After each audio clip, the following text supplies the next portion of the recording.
در مجتمع استافیوی مسکو که میبایست منزل زیستی هزارها نفر باشد، حرکت به نظر نمی رسد و مشتریان ناراضی میگویند که شرکت ساختمانی را به دادگاه میکشند.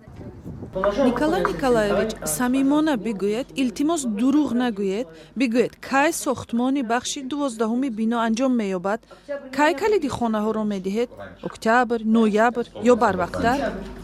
100% بروقتر می سپاریم. شوخی نمی کنم، ماه ایون خانه ها را می سپاریم.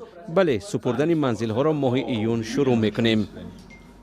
سال 2023 با دستگیری حکومت و قرضهای امتیازناک در روسیه مقدار رکوردی منزل زیست به استفاده سپرده شد، ولی سالهای اخیر با بالا رفتن درصد بازبدهی منزل یا خود ایپوتیکا، رکود اقتصاد و تأثیر جنگ اوکراین این روند ضعیف شده است. طبق آمار دولتی روسیه در 3 ماه اول سال 2026 در مقایسه با 3 ماهه سال پیش سرعت ساختمان تخمیناً 28% پایین شده است. این معلومات را سبیربانک، یکی از سرمایه‌گذاران اساسی ساختمان منزل در این کشور، تصدیق می‌کند.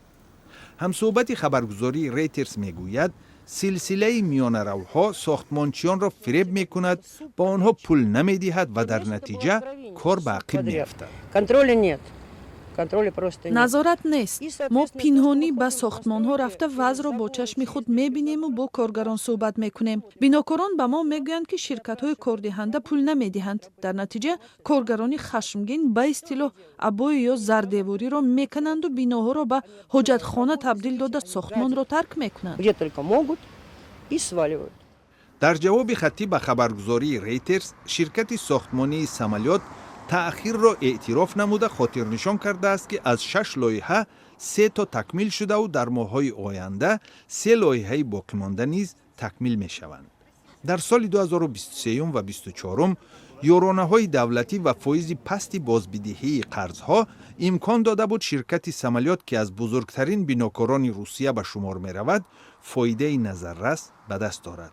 اما در سال 2025 این سبوکی ها از بین رفته شرکت سال را با زیان به انجام رسانیده است.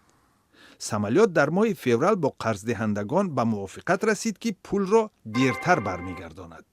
آمار رسمی از آن شهادت می‌دهد که قرض بخش بناکاری روسیه به 373 میلیارد روبل و یا به 5 میلیارد دلار مساوی شده است.